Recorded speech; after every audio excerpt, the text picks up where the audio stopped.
Good morning, student. Today we will start a new topic, and this topic belongs to the unit number 3. The name of the topic is game theory. ठीक है? तो अब तक हमने unit 1, unit 2 complete कर चुके हैं. Unit 3 में एक टॉपिक था सिक्वेंसिंग, वो हमने कंप्लीट कर लिया था. Now second topic of the unit 2 is game theory. ठीक है, अगेन इट्स स्मॉल टॉपिक है, बहुत ज्यादा लेंथी टॉपिक नहीं है. अब छोटे छोटे टॉपिक ही हैं आपके. ऑपरेशन रिसर्च की हम बात करेंगे तो यूनिट नंबर 4, यूनिट नंबर 5 में अब छोटे छोटे टॉपिक ही हैं. तो जैसा कि नाम से ही इंडिकेट कर रहा है, game theory it is for a game. ठीक है, तो not necessarily it is for the game which is played in between several players, और we can see cricket match है या चेस है. ऐसा कुछ नहीं है कि गेम थ्योरी केवल गेम में ही अप्लाई हो रही है.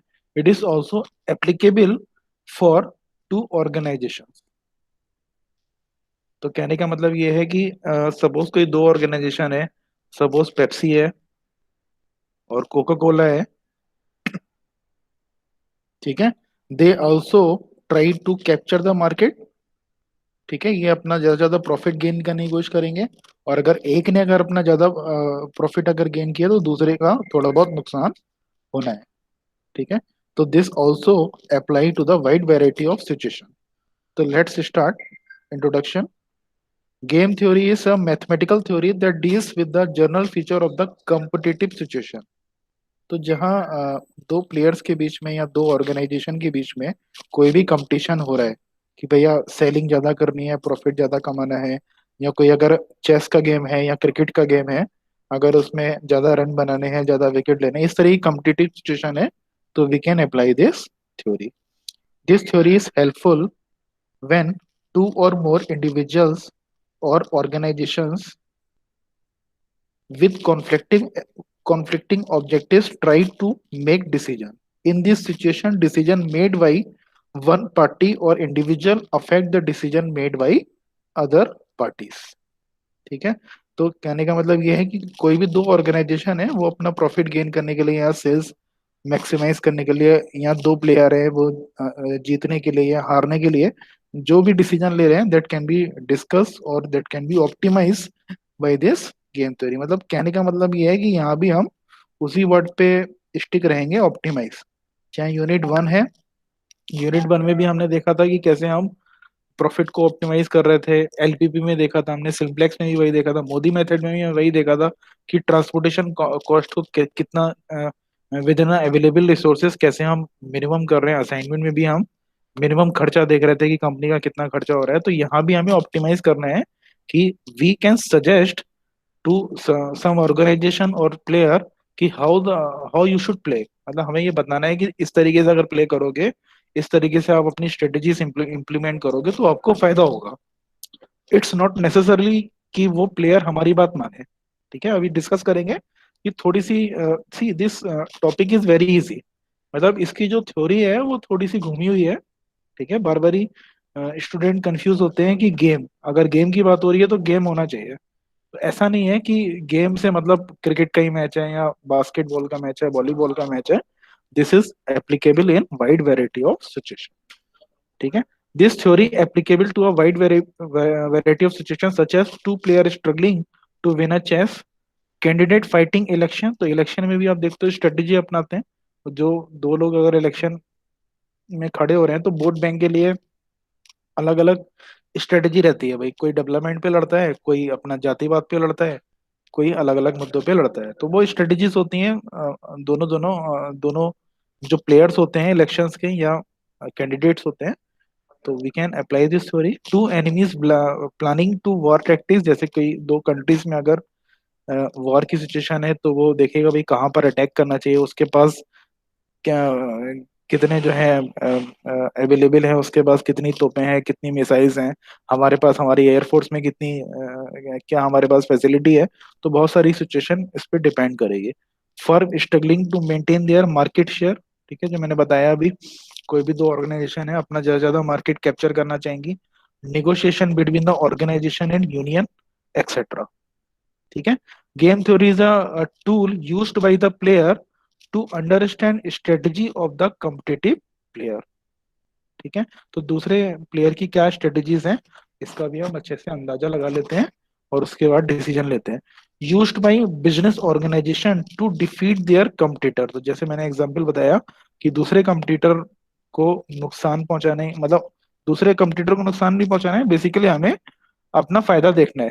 ठीक है, जैसे सपोज कोई अगर एयरटेल है और आइडिया है, एयरटेल और आइडिया है, तो इसमें क्या कर रहे हैं, वो आइडिया को थोड़ा लेके जा रहा है, आइडिया में, आइडिया के अंदर कोई कॉन्स्पिरेसी नहीं कर रहा है, वो अपनी स्ट्रेटेजी अपना रहा है। एयरटेल क्या कर रहा है, अपनी स्ट्रेटेजी, अपने नेटवर्क को एक्सपेंड कर रहा है, टावर लगा रहा है, स्पीड को बेहतर कर रहा है, कस्टमर सपोर्ट अपना बेहतर कर रहा है, तो to so that he can defeat the idea. तो आज की डेट में आप देख भी सकते हो कि एयरटेल के customer, number of customer idea से ज्यादा है।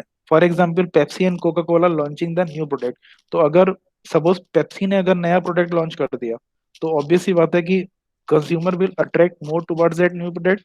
तो कोका कोला के लिए भी ये जरूरी हो जाएगा कि वो एक नया अपना प्रोडक्ट लॉन्च करे, सो दैट उसकी मार्केट में लॉसेस जो है वो मिनिमाइज हो जाए। ठीक है, मिनिमैक्स मैक्सिमम प्रिंसिपल, तो मेथड्स, मतलब this all things are, it will be converted in the form of numerical. जो भी मैं बता रहा हूँ, इसे हमें न्यूमेरिकल की फॉर्म में कन्वर्ट करना है, उसके बाद हमें सॉल्व करना है, सॉल्व करने के बाद ऑप्टिमम स्ट्रेटेजी क्या है वो हमें सजेस्ट करनी है। ठीक है, तो दिस इज द प्रोसीजर। तो मेथड जो होता है, number one method is minimax and maximum principle, we will discuss today. आज हम ये देखेंगे number one method. Second method is mix strategies or odds method, और we can see algebraic method होता है। इसके अलावा भी और भी मेथड है मिक्स स्ट्रेटजी को सॉल्व करने के लिए, domain method, equal game method, graphic game method, तो जो इतना बहुत ज्यादा इंपॉर्टेंट नहीं है।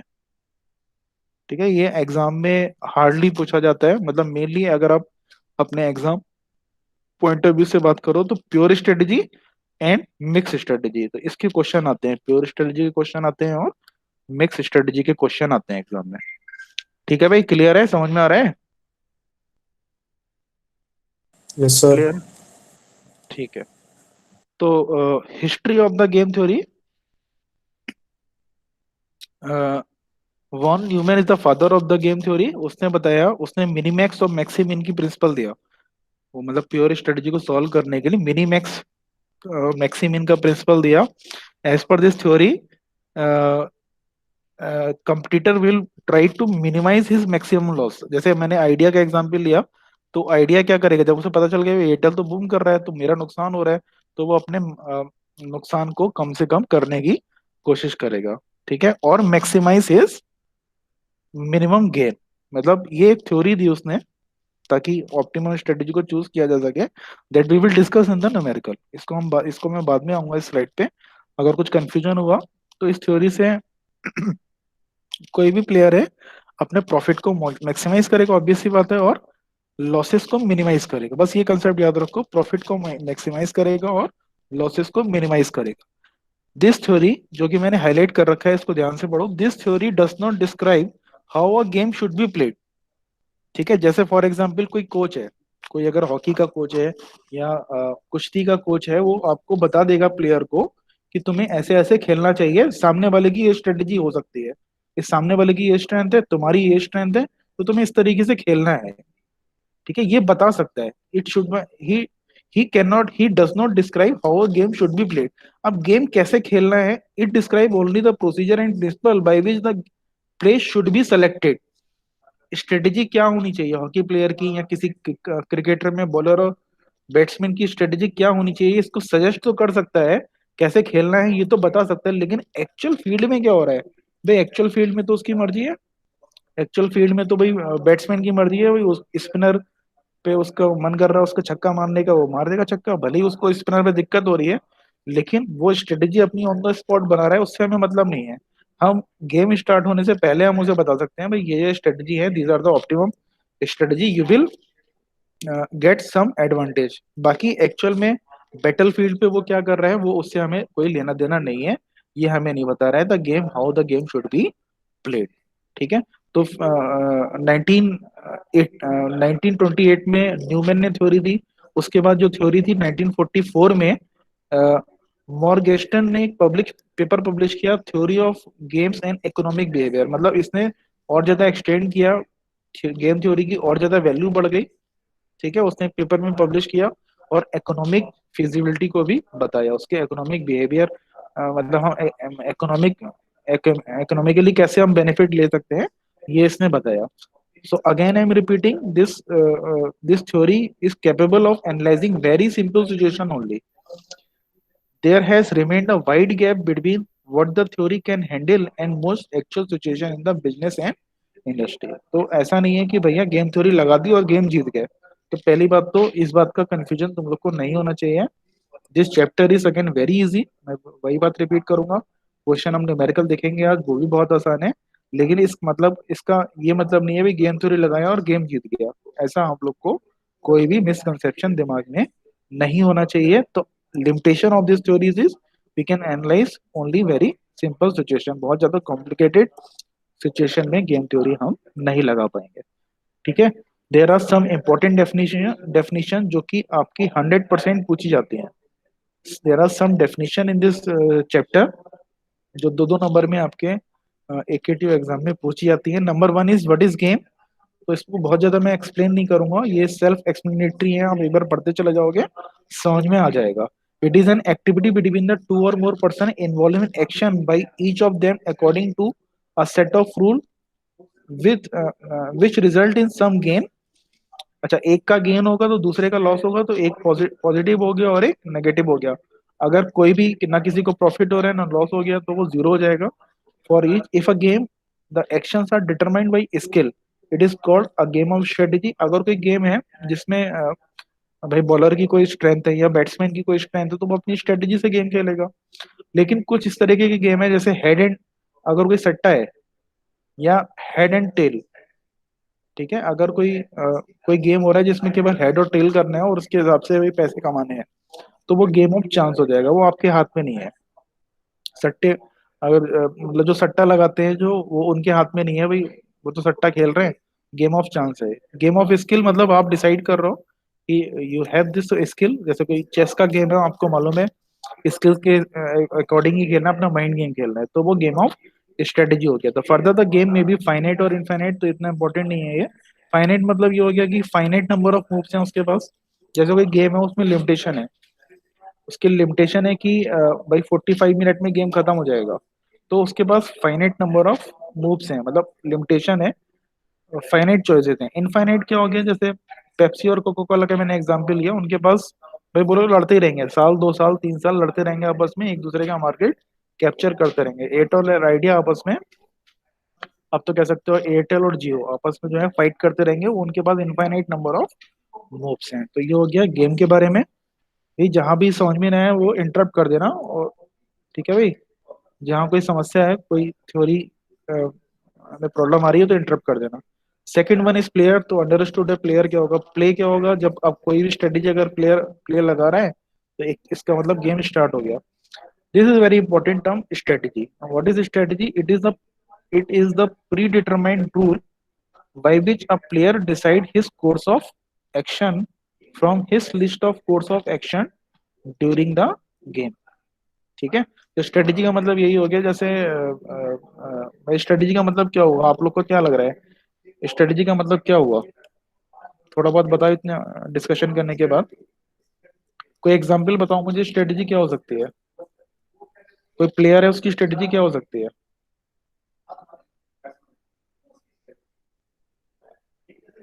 बताओ भाई, कोई है क्लास में। स्ट्रेटेजी का मतलब क्या है, बार बार एक बार सर हम मतलब विनिंग विनिंग स्ट्रेटेजी हो सकती है। विनिंग के लिए मतलब विनिंग के हाँ लिए, हाँ या फिर कोई ऑर्गेनाइजेशन है वो गेन के लिए लॉस के लिए क्या एक्शन ले रहा है। ठीक है, अगर सहवाग है, अगर उसे मालूम है कि बाउंसर पे उसने स्ट्रेटेजी बनाई मुझे बाउंसर पे ही छक्का मारना है, ठीक है, वो उसके लिए फायदेमंद है, तो ये स्ट्रेटेजी हो गई। ऐसी n number of strategies are there. एक प्लेयर के बाद बहुत सारी स्ट्रेटेजीज होती हैं। ठीक है, दिस कॉल्ड स्ट्रेटेजी। तो we can say course of action. ठीक है, course of action is nothing but strategy. Now pure strategy, pure strategy का मतलब ये है कि एक एक केवल एक ही स्ट्रेटेजी से अगर कोई गेम खेला जा रहा है, ठीक है, it is usually represented by a number. मतलब एक ही स्ट्रेटेजी से दोनों प्लेयर गेम खेल रहे हैं तो ये प्योर स्ट्रेटेजी है, दोनों ही स्ट्रेटेजी दोनों प्लेयर के लिए ऑप्टिमल स्ट्रेटेजी है।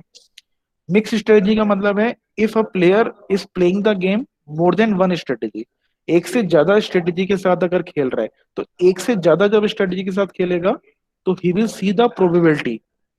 ठीक है, तो उसकी प्रोबेबिलिटी पता चल जाएगी उसे कि अगर मैं स्ट्रेटेजी नंबर 1 से खेल रहा हूँ तो ये प्रोबेबिलिटी है कि मुझे इतना फायदा होगा, स्ट्रेटेजी नंबर 2 से खेल रहा हूँ तो इस बात की प्रोबेबिलिटी मुझे पता चल जाएगी कि गेम की वैल्यू क्या है या गेम की पोजीशन क्या है, चांसेस क्या है, ये प्रोबेबिलिटी के आधार पे खेला जाएगा।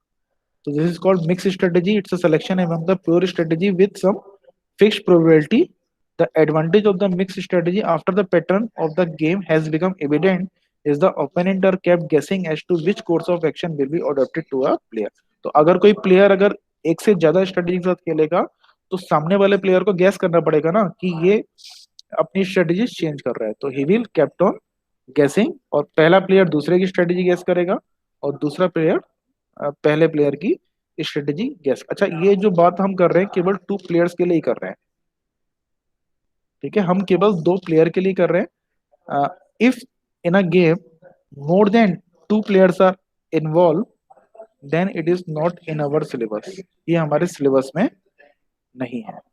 ठीक है, it could be there in the game theory, but हमारे सिलेबस में जब भी हम बात कर रहे हैं हम 2 प्लेयर्स की ही बात कर रहे हैं। Now, very important term is optimal strategy. Optimal strategy, the strategy that puts the player in the most preferred position. Optimal strategy क्या होगी? एक प्लेयर के पास 4 या 5 स्ट्रेटेजी हैं, तो वो कौन सी स्ट्रेटेजी ऑप्टिमम है कि वो खेलने पे at the end of the game, till the end of the game उसे फायदा होगा, और as compare to the other strategy. ठीक है, मतलब में हो सकता है कि अदर स्ट्रेटेजी में उसे फायदा हो, अदर स्ट्रेटेजी में भी उसे फायदा हो, बट उसमें कुछ रिस्क इन्वॉल्व होगा। ठीक है, ये हम देखेंगे, न्यूमेरिकल में देखेंगे ये बात।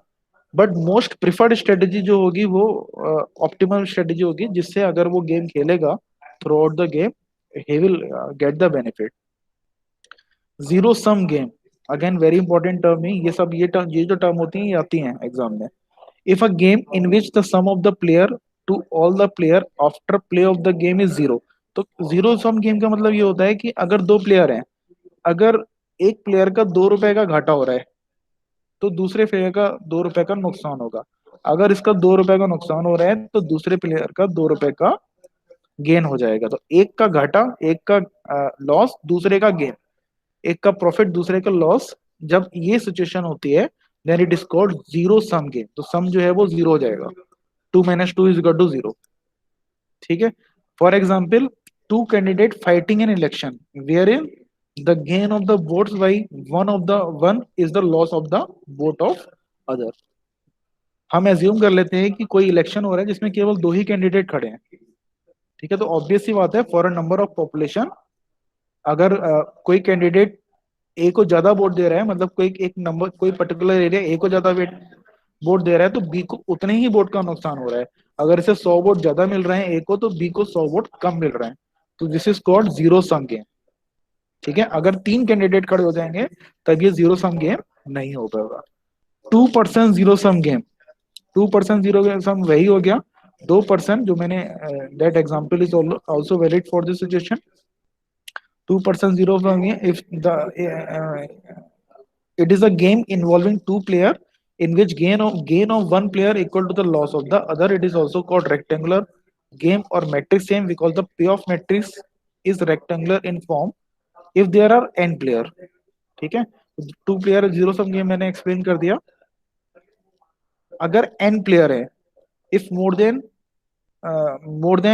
2 players are there, then when it is called zero sum game it is called n% zero sum game. मतलब एक का अगर suppose A B C D, अगर 4 कैंडिडेट खड़े हुए हैं, अगर एक के पास 100 वोट प्लस आ जा रहे हैं तो दूसरे के बाद कितना नुकसान हो रहा है, एक का नुकसान हो गया 60 का, एक का हो गया 20 का, और तीसरे का हो गया 20 का। तो इसका जो समेशन क्या हो जाएगा, ये 100 ही हो जाएगा।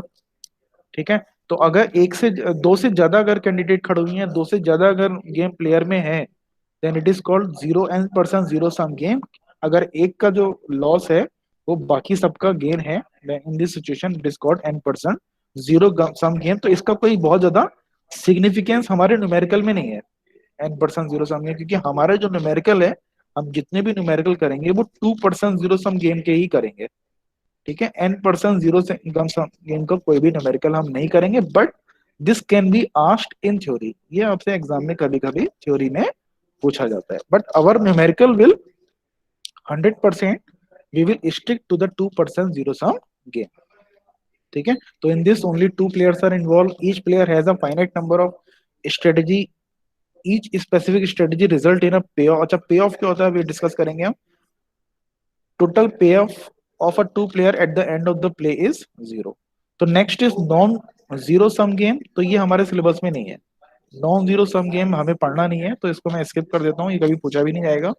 Next very important term is पे ऑफ। तो इसको डिस्कस करने से पहले हम ये देखते हैं न्यूमेरिकल में मतलब ये पे ऑफ है क्या। दिस पे of is nothing but the pay off matrix. किसी भी न्यूमेरिकल में एक मैट्रिक्स दे रखी होगी, तो let us understand first this matrix, ठीक है भाई। मैट्रिक्स क्या दे रखी होगी, सपोज कोई प्लेयर ए है या कंप्यूटर ए है, कंप्यूटर बी है। कंप्यूटर ए के बाद दो स्ट्रेटेजीज हैं, स्ट्रेटेजी नंबर 1 और 2। आई होप स्ट्रेटेजी से आप कंफ्यूज नहीं हो रहोगे। स्ट्रेटेजी कुछ भी हो सकती है, कुश्ती का कोई प्लेयर है तो उसकी एक ही स्ट्रेटेजी हो सकती है कि वो डिफेंडिंग खेलेगा, दूसरे की स्ट्रेटेजी हो सकती है वो अटैकिंग खेलेगा। स्ट्रेटेजी कुड बी एनीथिंग, एक की स्ट्रेटेजी एयरटेल की स्ट्रेटेजी हो सकती है, may be he will focus on more on customer, ठीक है। जबकि आइडिया की स्ट्रेटेजी हो सकती है कि he will focus more on speed of the internet. तो that strategy of the computer and the player of the game may very, ठीक है। सहवाग की स्ट्रेटेजी कुछ और होगी, ये तो हम देखते हैं क्रिकेट में, every player has their own strategy. Sehwag की स्ट्रेटेजी है कि वो अटैकिंग खेलेगा, धोनी पहले जम के खेलेगा उसके बाद शॉट लेगा, कोहली पहले जम के खेलेगा उसके बाद शॉट लेगा। और अलग अलग प्लेयर की स्ट्रेटेजीज अलग होगी, जैसे सौरभ गांगुली था, सौरभ गांगुली क्या करता था, स्पिनर पे ज्यादा अच्छा खेलता था, ठीक है। तो वो वेट करता था कि जब स्पिनर आएगा तो उसके बाद मैं छक्के मारना शुरू करूंगा। अजरुद्दीन स्पिनर पे ज्यादा अच्छा खेलता था। तो every player has their own strategy and own strength. तो आई होप स्ट्रेटेजी वर्ड में आप लोग कंफ्यूज नहीं हो रहोगे, ठीक है। तो कंप्यूटर ए है उसकी स्ट्रेटेजी है 1 and 2, और कंप्यूटर वी है उसकी स्ट्रेटेजी है 3 and 4। तो दिस मैट्रिक्स इज मेड, इस मैट्रिक्स का मतलब क्या हो गया कि इस मैट्रिक्स में सब कुछ प्लस में है। इसको मैं एक्सप्लेन करूंगा, ये सब कुछ प्लस में है, +4 +6 +3 +5। इसका मतलब this matrix is always made with respect to this matrix is always made with respect to player A। ये हमेशा प्लेयर ए के रिस्पेक्ट में बनाई जाती है, यानी प्लेयर ए का लॉस और प्लेयर ए का गेन इस मैट्रिक्स में दिखाया जाता है, ठीक है। अगर इस मैट्रिक्स में +4 +6 +3 और +5 लिखा है, इसका मतलब प्लेयर ए को हर सिचुएशन में फायदा हो रहा है। आप ये समझ लो ये जो मैच है वो ऑस्ट्रेलिया और केन्या में हो रहा है, या फिर कोई आयरलैंड में हो रहा है, आप ये कह सकते हो।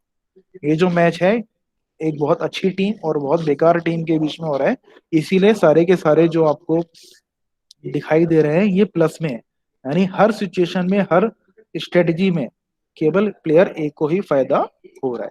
इसके अलावा बाकी क्वेश्चन भी हम देखेंगे। लेट अस से जस्ट इन दिस क्वेश्चन यहाँ पर नेगेटिव भी आएगा, ठीक है, वो हम बाद में देखेंगे। अभी जो मैंने एग्जाम्पल लिया इसमें सब पॉजिटिव आ रहे हैं, यानी प्लेयर ए की सिचुएशन जो है वो अच्छी है। Game is bias against B, यानी बी हमेशा हारेगा। तो हमें गेम से पहले ही पता चल गया ऑस्ट्रेलिया और आयरलैंड में अगर मैच हो रहा है तो हमें मालूम है ऑस्ट्रेलिया जीतेगा। बस आयरलैंड की कोशिश ये रहेगी कि वो कम से कम रनों से हारे, ठीक है। नाउ पे ऑफ हम डिस्कस कर रहे थे, this it is the outcome of the game पे ऑफ। इसको बहुत एक एक लाइन आप ध्यान से पढ़ना, इसमें कोई प्रॉब्लम है तो मुझसे पूछ लेना, ठीक है। ये बहुत ही इंपॉर्टेंट है। बट न्यूमेरिकल तो हो जाएंगे लेकिन न्यूमेरिकल के कंसेप्ट दूर नहीं होंगे, उसमें कहीं ना कहीं कंफ्यूजन बना रहेगा अगर ये थ्योरी आप अच्छे से नहीं समझ। न्यूमेरिकल अभी देखेंगे फटाक से हो जाएंगे, 5-5 मिनट के न्यूमेरिकल है। पे off matrix is the table showing the amount received by the player named at the left hand side. तो लेफ्ट हैंड साइड पे क्या लिखा था मैंने, प्लेयर नंबर ए था, तो प्लेयर नंबर ए को क्या अमाउंट रिसीव हो रहा है उसके रिस्पेक्ट में ये पे ऑफ मैट्रिक्स बनाई गई है after all the possible play of the gain, the payment is made by player name at the top of the table. मतलब जिसको नुकसान हो रहा है, बी प्लेयर बी को नुकसान हो रहा है, वो पेमेंट कर रहा है, तो उसको टॉप ऑफ द टेबल पे हमें लिखना है पे ऑफ मैट्रिक्स में। ठीक है, अगर -3 आ रहा है, इसका मतलब ए को नुकसान हो रहा है, बी को फायदा हो रहा है। अगर +3 आ रहा है तो ए को फायदा हो रहा है, बी को नुकसान हो रहा है। ठीक है, let player A have m course of action and B has n course of action, then the player can be described by a pair of matrices which can be constructed as below। तो ये आसान है, इसको मैं बता दूंगा कि matrix कैसे हम प्ले करेंगे। इसको अभी स्किप कर देता हूँ, न्यूमेरिकल में समझा दूंगा। In a 2% zero sum game the cell entries in B space pay off matrix will be negative. तो ये मैंने बता दिया, अगर +3 का गेन हो रहा है ए के रिस्पेक्ट में और ए को अगर लॉस हो रहा है तो हम -3 लगते हैं। यानी मैट्रिक्स जो है, हम हमेशा एक ही पे ऑफ मैट्रिक्स बनाते हैं, एक ही पे ऑफ मैट्रिक्स बनाते हैं, पे ऑफ मैट्रिक्स बनाते हैं। अगर हम बी की पे ऑफ मैट्रिक्स बनाए, इफ वी मेक बी पे ऑफ मैट्रिक्स, प्लेयर बी के रिस्पेक्ट में अगर हम मैट्रिक्स बनाएंगे तो क्या हो जाएगा, सारे के सारे साइन हमें चेंज करने पड़ेंगे। तो for example in this question, अगर ये मैंने ये तो हमारी ए की पे ऑफ मैट्रिक्स है, अगर मैं बी की पे ऑफ मैट्रिक्स बनाऊंगा तो क्या हो जाएगी, बी की पे ऑफ मैट्रिक्स हो जाएगी, मैं सारे के सारे सिंबल को मैं माइनस में कन्वर्ट कर दूंगा, क्योंकि यहाँ प्लस है, अगर माइनस होता तो प्लस कर देता, प्लस है तो मैं माइनस कर दूंगा। तो बी की पे ऑफ मैट्रिक्स हो जाएगी -4, -6, -3 एंड -5। ठीक है, तो B's pay off matrix will be negative of the corresponding cell entries in A's pay off matrix. A is called maximizing player as he would try to, ये देखो line जो मैंने highlight कर रखी है, ये आपको बहुत ध्यान से पढ़नी है, इसी को हम यूज करेंगे in our numerical. A is called maximizing player as he would try to maximize the gain, while V is called minimizing player as he would try to minimize his losses। तो ये concept यही है, अगर हम एक ही पे off matrix बना रहे हैं तो इसका मतलब ये है कि ए जो है अपने प्रॉफिट को मैक्सिमाइज करेगा, बी अपने लॉसेस को मिनिमाइज करेगा। Thus the sum of the payoff matrix of A and B will be a null matrix। तो यहाँ आप देख सकते हो, अगर इन दोनों मैट्रिक्स A और B को अगर मैं सम करूंगा तो 4 - 4 कितना हो जाएगा, 0, 6 - 6 0, 3 - 3 0 और 5 - 5 0। तो दोनों का जो मैट्रिक्स आएगा वो नल मैट्रिक्स आएगा। ठीक है, hence we shall usually omit B's pay off matrix. तो ये क्वेश्चन आपके दिमाग में आ सकता है कि सर आप ए का ही पे ऑफ मैट्रिक्स क्यों बना रहे हो, बी का पे ऑफ मैट्रिक्स क्यों नहीं बना रहा हो। तो ये कंसेप्ट पहले ही दे दिया, जिसने भी गेम थ्योरी बनाई उसने पहले ही बोल दिया कि भाई बी का जो पे ऑफ मैट्रिक्स है वो कुछ नहीं है, वो नेगेटिव ही है, उसका साइन चेंज करके लिख देते हो। तो बी का पे ऑफ मैट्रिक्स बनाने की जरूरत नहीं है, आप केवल ए का पे ऑफ मैट्रिक्स बनाइए और उसी हिसाब से हम क्वेश्चन को कैरी ऑन करेंगे और क्वेश्चन को सॉल्व करेंगे। तो ओमिट, उसको हटा दो, बी का पे ऑफ मैट्रिक्स आप न्यूमेरिकल में मत लिखो। Keeping in mind that it is just the negative of the S pay off matrix. तो जितने भी हम न्यूमेरिकल करेंगे इस चैप्टर में, 10 20 25 जितने भी न्यूमेरिकल होंगे, अगर क्वेश्चन में लिखा है या नहीं लिखा है, अंडरस्टूड है कि जो मैट्रिक्स जो दे रखा है वो ए के रिस्पेक्ट नहीं है, यानी वो प्लेयर ए का ही पे ऑफ मैट्रिक्स है। अच्छा, प्लेयर केवल दो ही है, या ए है या बी है, कोई सी डी ई एफ कोई प्लेयर नहीं है। हम n% जीरो सम गेम की हम बात नहीं कर रहे हैं, हम केवल 2% जीरो सम गेम की बात कर रहे हैं, तो ए और बी की ही बात करेंगे। तो let us see this question, because question में हम समझते हैं कि कंसेप्ट क्या है। तो ये मैंने बता दिया कि प्लेयर ए के पास स्ट्रेटजी 1 और 2 है, बी के पास स्ट्रेटजी 3 और 4 है। Now observe this value of the matrix. इसको जरा ऑब्जर्व करके बताओ और मुझे ये बताओ कि कंपटीटर जो ए है उसके लिए स्ट्रेटजी कौन सी बेहतर है, 1 या 2? जरा बताओ आप, ये बात समझ में अगर आ गई है तो मुझे यार ये बताओ कि कंपटीटर ए के लिए कौन सी स्ट्रेटेजी बेहतर है, 1 या 2? देखो 1 में उसको कितना गेन हो रहा है, 4 और 6 का गेन हो रहा है, और 2 में कितना गेन हो रहा है, 3 और 5 में गेन, 3 और 5 का गेन हो रहा है। तो उसके लिए बेहतर स्ट्रेटेजी कौन सी है, बताओ भाई, आकाश, अश्विनी। पहले वाली। 1 वाली क्यों, 1 वाली क्यों बेहतर है? सर इसमें देखो प्रॉफिट इसको ज्यादा मान लो लग कि रहा है, क्या हो रहा है, प्रॉफिट ज्यादा लग रहा है, मतलब ऐसा दिख रहा है। प्रॉफिट ज्यादा लग रहा है, बिल्कुल सही जवाब। देखो इसमें इसको यूनिट मान लो, चाहे तो रुपए में मान लो, चाहे 400 मान लो, चाहे 4000 मान लो, ठीक है, it could be anything. Let us say if a player A will use the strategy number 1, तो उसको कितना रुपए का फायदा हो रहा है? या तो 4 रुपए का फायदा होगा या 6 रुपए का फायदा होगा. ठीक है, अगर वो स्ट्रेटेजी 2 यूज करेगा तो या तो 3 रुपए का फायदा होगा या 5 रुपए का फायदा होगा. तो अगेन 3 और 5 जो है वो लेस है एज कम्पेयर टू 4 एंड 6. तो ए के लिए बेहतर क्या है कि A will use the strategy number 1. ठीक है. अच्छा, बी को ये बात पता चल गई. बी को ये बात पता चल गई कि ए जो है वो स्ट्रेटेजी नंबर 1 यूज करेगा. समझ गया ना ये बात? बी को पता भाई, ये मैट्रिक्स हमने बनाई, ये मैट्रिक्स जो भी बनाई वो तो अगर प्लेयर ए ने बनाई तो बी भी तो बना सकता है ये मैट्रिक्स. तो ये मैट्रिक्स देख के बी को पता चल गया कि भैया जो प्लेयर ए है वो हमेशा पहली स्ट्रेटेजी यूज करेगा. अगर वो पहली स्ट्रेटेजी यूज करेगा तो अब वो क्या करे? कौन सी स्ट्रेटेजी यूज करे? 3 और 4, बताओ जरा. बी को किस में फायदा है?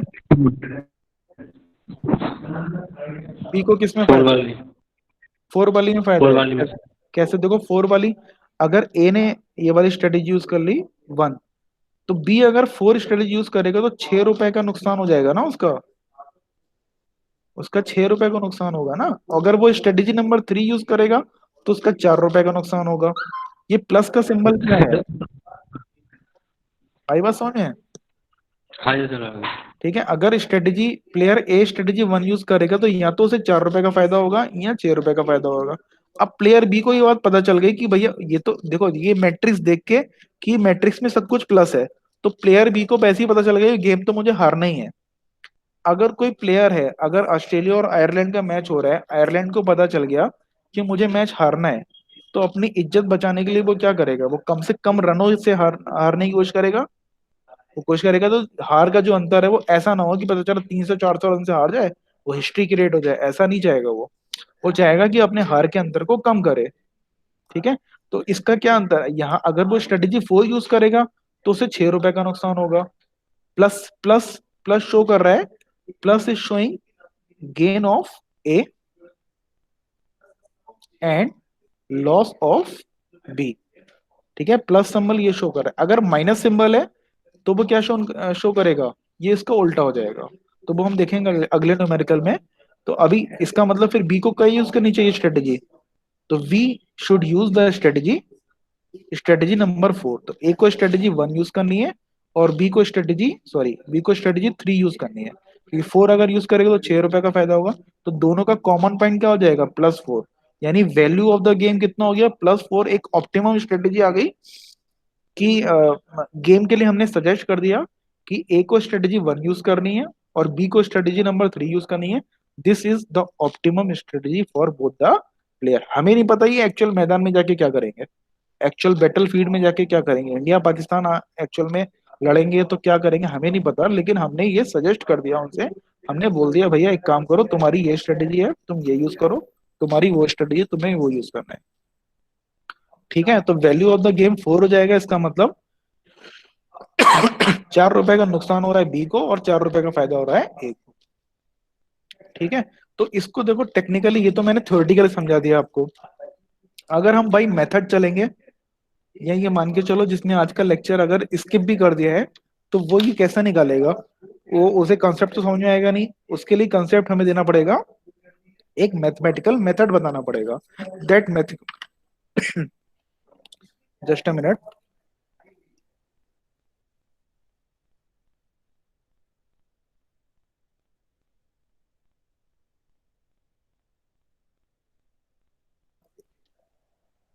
ठीक है, उसके लिए मेथड, एक मैथमेटिकल मेथड हमें देना पड़ेगा. ठीक है, ऐसा नहीं हो सकता ये अभी तो 2x2 की मैट्रिक्स है, मैंने समझा दी भाई कहानी. ए को क्या करना चाहिए, बी को क्या करना चाहिए.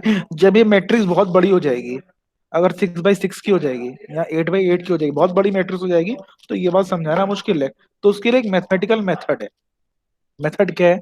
हम क्या करेंगे? मिनिमम ऑफ द रो निकालेंगे, यानी रो का मिनिमम निकालेंगे. हम कंप्यूटर ए की बात कर रहे हैं, तो इसका मिनिमम क्या हो जाएगा? 4 और 6 का मिनिमम हो जाएगा 4. 3 और 5 का मिनिमम हो जाएगा 3. कंप्यूटर बी के लिए हम क्या निकाल रहे हैं? Maximum of column. 4 और 3 का मैक्सिमम हो जाएगा 4. 6 एंड 5 का मैक्सिमम हो जाएगा 6.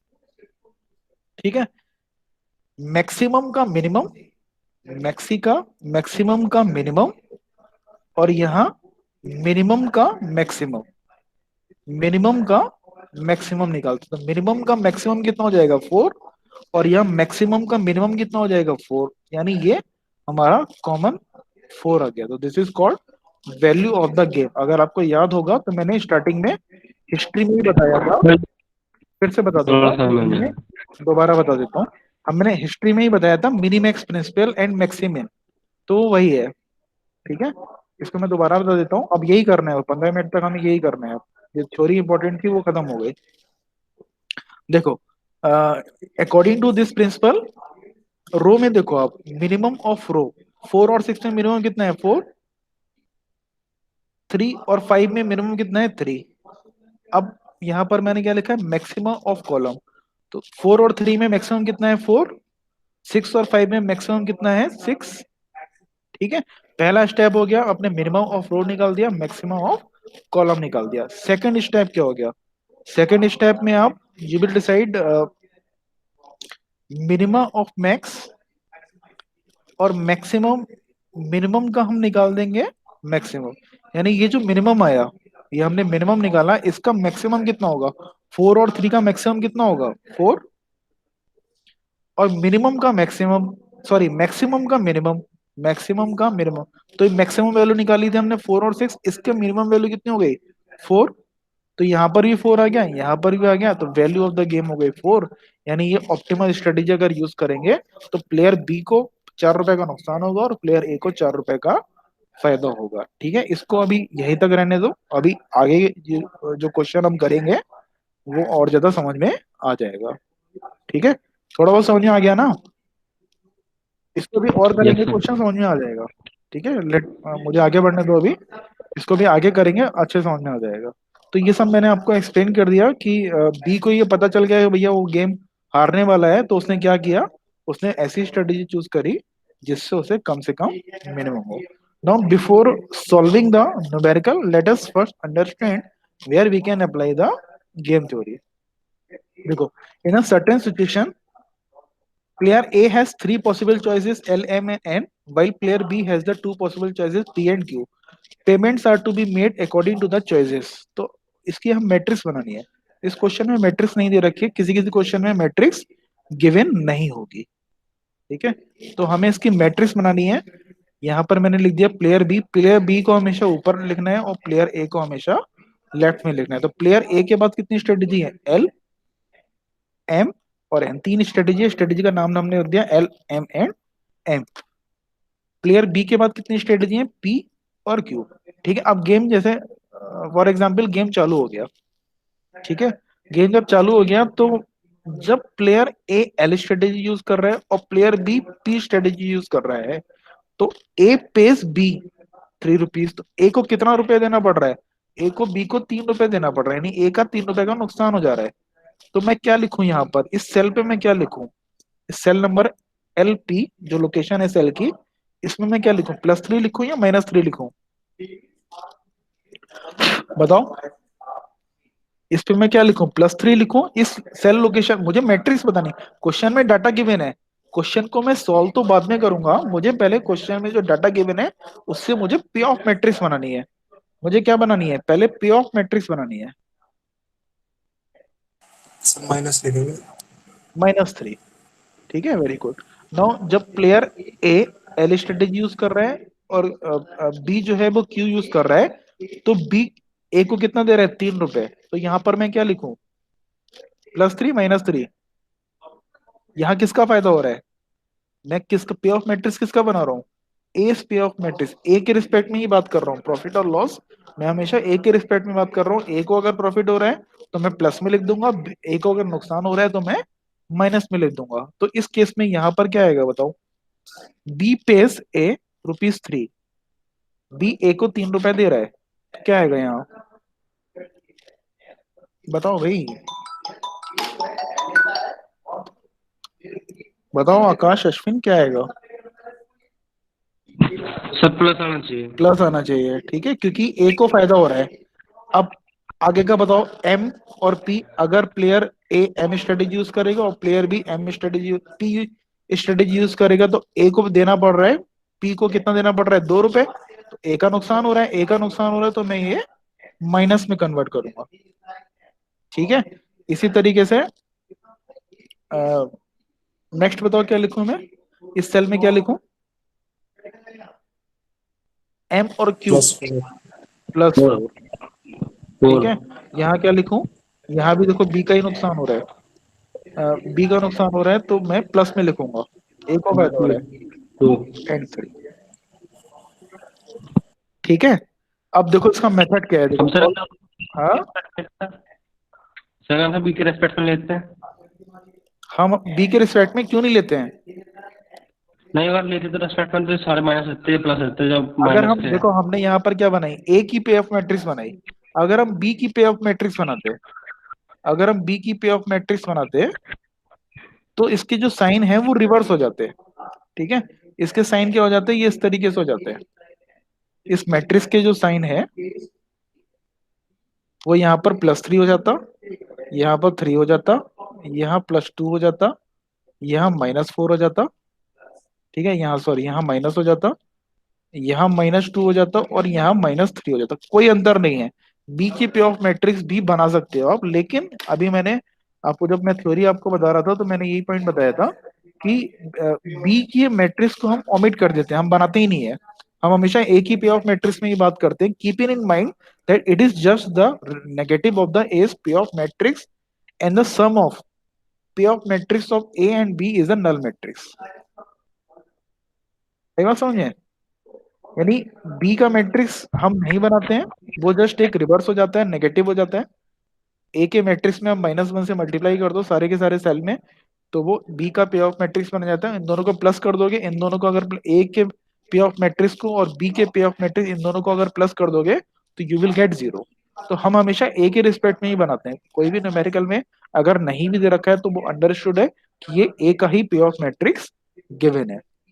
ठीक है, तो ए के रिस्पेक्ट में हम बात करें, ए को अगर गेन हो रहा है तो हम प्लस कर दे रहे हैं, ए को अगर लॉस हो रहा है तो हम माइनस कर दे रहे हैं। तो ऐसे ही हमने बनाया है, जो आप लोगों ने अभी मुझे बताया। समझ में आ गया अश्विनी, या कोई और क्वेश्चन था आपका? आ गया सर। आ गया समझ में?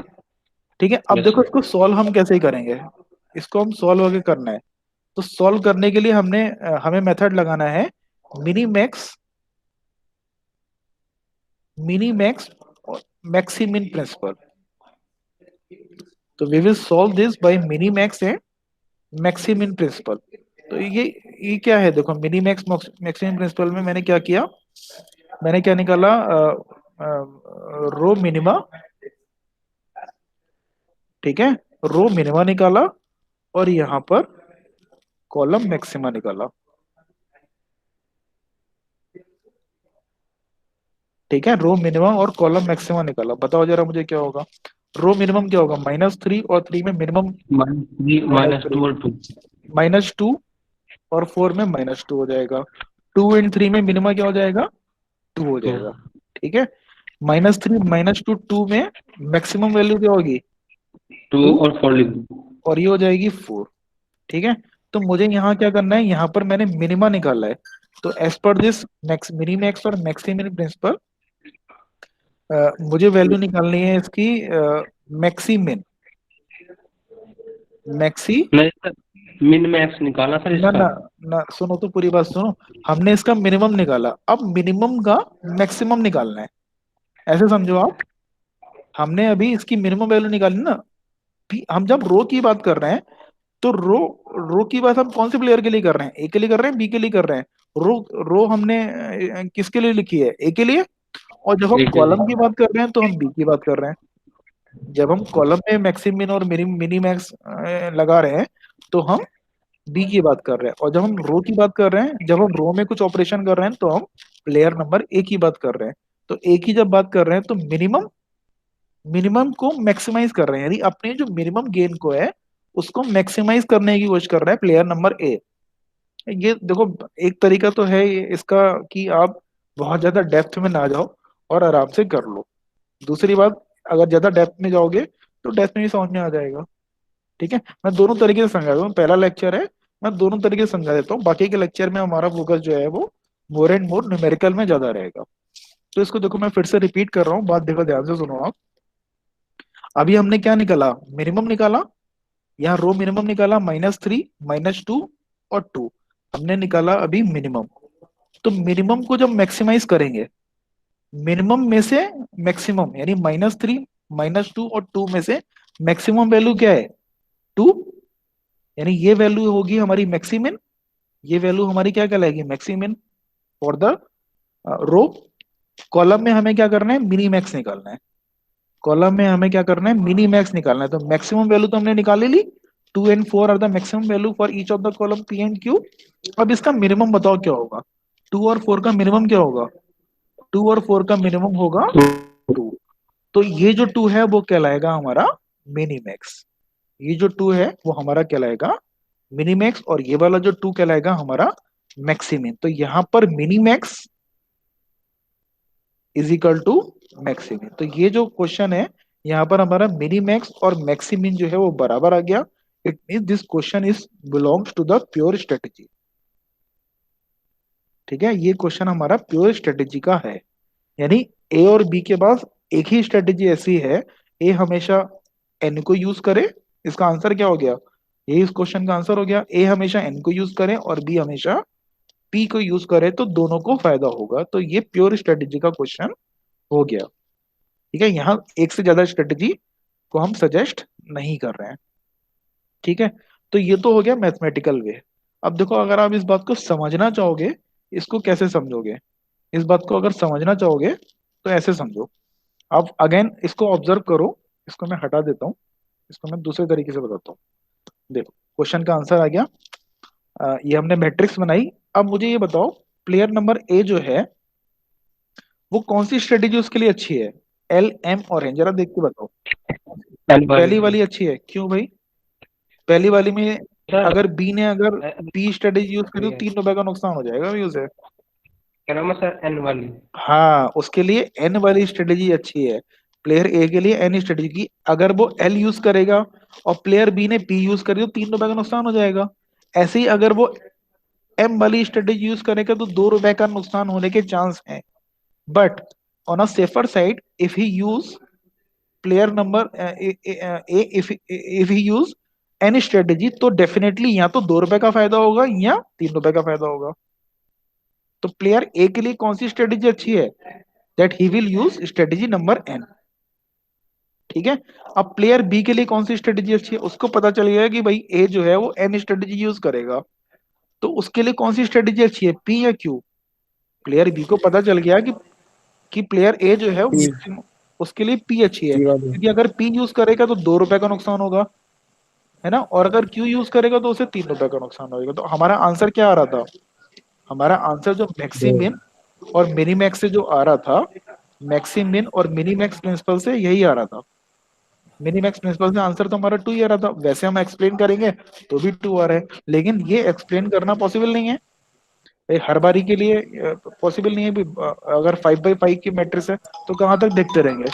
तो उसके लिए तरीका ये है, उसके लिए जो तरीका ये है कि हम एक मैथमेटिकल तरीका अपनाते हैं। और वेरी इंपॉर्टेंट जो मैं बात बोलने जा रहा हूँ, इस मैथमेटिकल तरीके में हम हमेशा ये मान के चलते हैं कि ए जो है वो अपने प्रॉफिट को मैक्सिमाइज कर रहा है, प्रॉफिट को मैक्सिमाइज करने की कोशिश कर रहा है। ठीक है, और बी जो है वो हमेशा अपने लॉस को मिनिमाइज करने की कोशिश कर रहा है। ये इसका कंसेप्ट है, ये आपको हमेशा याद रखना है।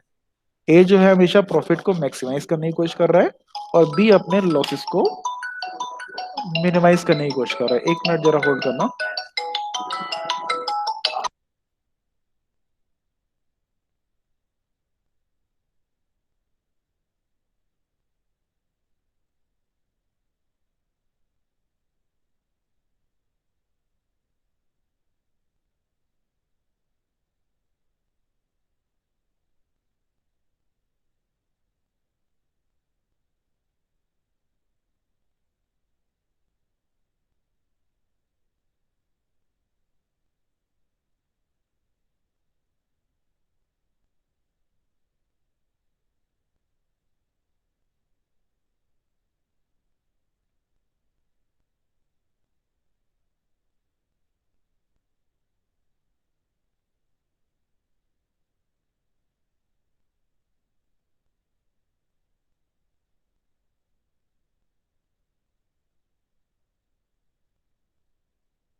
हेलो हेलो, सुन पा रहे हो आवाज? Yes, sir. ठीक है, एक ही स्ट्रेटेजी होगी वो हमेशा अपने मिनिमम गेन को मैक्सिमाइज करने की कोशिश करेगा, और बी की स्ट्रेटेजी रहेगी हमेशा वो अपने लॉसेस को मिनिमाइज करने की कोशिश करेगा। ठीक है, ये कंसेप्ट इस गेम थ्योरी में अप्लाई होता है। ठीक है, तो let us take an another numerical. तो पहले मैं उस न्यूमेरिकल को सम अप कर देता हूँ।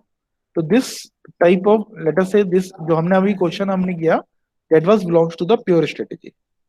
ठीक है, प्योर स्ट्रेटेजी मतलब 2% zero sum game with saddle point.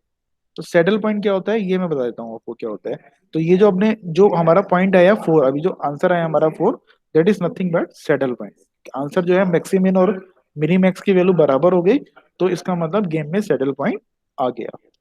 ठीक है, तो टेकिंग द सेम क्वेश्चन, ये हमने, सॉरी 4 आया था, इसका आंसर 2 आया था। तो 2 जो आंसर आया था, जो आंसर 2 आया था, this is the value of the game, this is called value of the game. तो ये हमने निकाला था, 2 मैक्सिमिन हो गया और यहाँ पर मिनी मैक्स हो गया। इसका एक्सप्लेनेशन क्या हुआ, that player A will try to maximise his minimum gain and player B will try to minimise his maximum loss. वो अपने लॉसेस को मिनिमाइज करेगा, वो अपने गेन को मैक्सिमाइज करेगा। ठीक है, तो this is very important slide. What is saddle point? तो सैडल पॉइंट हो जाएगा when the minimax value is equal to maximin value. तो यहाँ पर इस क्वेश्चन में क्या हो गया, मिनीमैक्स और मैक्सिमिन की वैल्यू बराबर हो गई। ठीक है, इसकी वैल्यू बराबर हो गई, इसकी वैल्यू भी 2 आ गई और इसकी वैल्यू भी 2 आ गई। It means in this game there is a saddle point, in this game there is a saddle point. और अगर सैडल पॉइंट आ गया, it means this question belongs to the pure strategy, this question belongs to the pure strategy. तो pure strategy क्या हो गई, ए की pure strategy हो गई एल, और बी की प्योर स्ट्रेटेजी हो गई पी। यानी एक सिंगल स्ट्रेटेजी है, this is called pure strategy. और जब सिंगल स्ट्रेटेजी है तो आपका सैडल पॉइंट आ जाएगा। ठीक है, ठीक है भाई, आ गया समझ में, कंफ्यूजन तो नहीं हुआ? प्योर स्ट्रेटेजी का मतलब ये है कि हमने प्लेयर ए और बी को बता दिया कि आप 100% अपनी एक फिक्स स्ट्रेटेजी से खेलो, तो आप दोनों ही फायदे में रहोगे। वो अलग बात है कि बैटलफील्ड में उतरने के बाद ए का मूड चेंज हो गया और उसने एम स्ट्रेटेजी से खेला और उसे हो सकता है 4 रुपए का फायदा हो गया, वो अलग बात है, वो डिफरेंट थिंग है। वो हमारी मैथमेटिकल थ्योरी से बियॉन्ड है कि एक्चुअल कंडीशन में ए की मर्जी है, वो क्या खेल रहा है, वो एम खेल रहा है या एल खेल रहा है, उसे हमें मतलब नहीं है। हमने एक उसे बता दिया कि this is the pure strategy, you should always play with the strategy number n, and for the player b you should always play with the strategy number p। ठीक है, एक्चुअल में बैटल फील्ड में या game के मैदान में वो क्या बिहेव कर रहे हैं उससे हमारा कोई लेना देना नहीं है। तो this is the numerical which is for the pure strategy. ठीक है, इस स्लाइड को और पढ़ सर लेते हैं। सैडल पॉइंट क्या है सर? सेटल पॉइंट हो गया अगर किसी न्यूमेरिकल में मिनी मैक्स और मैक्सी मिन की वैल्यू आ जाती है बराबर, मिनी मैक्स और मैक्सी मिन की वैल्यू यही मैंने लिख रखा है ना यहाँ। अगर किसी न्यूमेरिकल में मिनी मैक्स और मैक्सी मिन की वैल्यू आ जाती है बराबर, then the corresponding pure strategy are called optimum strategy and the game set to have a saddle point. ठीक है, और equilibrium point is called a stable game. Saddle point कह लो, इक्विलिब्रियम पॉइंट कह लो, ऑप्टिमल स्ट्रेटजी कह लो, pure strategy कह लो, सब बात एक ही है। अगर कोई सिंगल स्ट्रेटजी है, प्योर स्ट्रेटजी सिंगल स्ट्रेटजी है, तो that single strategy is called optimal strategy and the game is having a saddle point when the minimax value is equal to maximum value, and value of the game is called maximum value is equal to minimax value is equal to saddle point. तो इस game की value कितनी हो गई, हमेशा देखो question में पूछा गया है, ये देखो क्वेश्चन में पूछा गया है what are the best strategy for the player A and B. हमने बता दिया प्लेयर ए के लिए एन है और प्लेयर बी के लिए पी है। What is the value of the game for A and B? तो ए और बी के लिए वैल्यू ऑफ द गेम कितनी है, 2। ठीक है, 2 का मतलब क्या हो गया, जीरो सम गेम। अब याद करो उस कॉन्सेप्ट को जो कि हम थ्योरी में पढ़े थे, जीरो सम गेम। यानी ए को जो है वो 2 रुपए का फायदा हो रहा है और बी को 2 रुपए का नुकसान हो रहा है। एक का फायदा इज इक्वल टू दूसरे का नुकसान, it is called zero sum game. ठीक है, जीरो सम गेम की डेफिनेशन हमने यही देखी थी कि loss of one player is equal to gain of other player is called zero sum game. और अगर दो प्लेयर अगर गेम खेल रहे हैं तो ये 2% जीरो सम गेम कहलाएगा, अगर दो से ज्यादा अगर खेल रहे हैं तो n% जीरो सम गेम कहलाएगा। ठीक है, तो this value of the game will be 2 and it is equal to the saddle point. Saddle point कह लो या वैल्यू ऑफ द गेम, ये दोनों एक ही बात है। What is the fair game? अगर यहाँ पर इस न्यूमेरिकल में जीरो होता, ठीक है, कहीं ना कहीं जीरो इन्वॉल्व होता और मिनी मैक्स और मैक्सी मिन की वैल्यू जीरो आ जाती, तो ये गेम जो है वो फेयर गेम कहलाता। ये गेम बायस गेम नहीं होता। ठीक है, फेयर गेम का मतलब ये हो गया कि you can't predict the result, मतलब दोनों ही प्लेयर जो है वो टक्कर के हैं और गेम जो है वो फेयर मोड में चल रहा है। What is strictly determinable game? मतलब डिटर्मिनेबल मतलब प्रिडिक्टेबल गेम क्या हो गया? अगर आपने स्ट्रेटेजी उसे बता दी कि तुम्हें पर्टिकुलर स्ट्रेटेजी यूज करनी है तो वो डिटर्मिनेबल गेम हो गया। गेम को आपने पहले से ही बता दिया कि अगर ये स्ट्रेटेजी से दोनों प्लेयर खेलेंगे तो हमें पता चल जाएगा कि गेम के एंड में होने क्या वाला है। तो वो सिचुएशन तब होती है when maximum value is equal to minimax value and does not equal to zero. तो ये जो क्वेश्चन है वो हमारा स्ट्रिक्टली डिटर्मिनेबल है। This question is strictly determinable. ये फेयर गेम नहीं है। अगर यहाँ पर जीरो आ जाती वैल्यू गेम की तो वो फेयर गेम हो जाता। ठीक है भाई, एक एक क्वेश्चन थोड़ा सा और बता दूं, नहीं सर। तो एंड कर दूं। एक मिक्स स्ट्रेटजी का क्वेश्चन था, हेड एंड टेल वाला, that I will discuss in next class.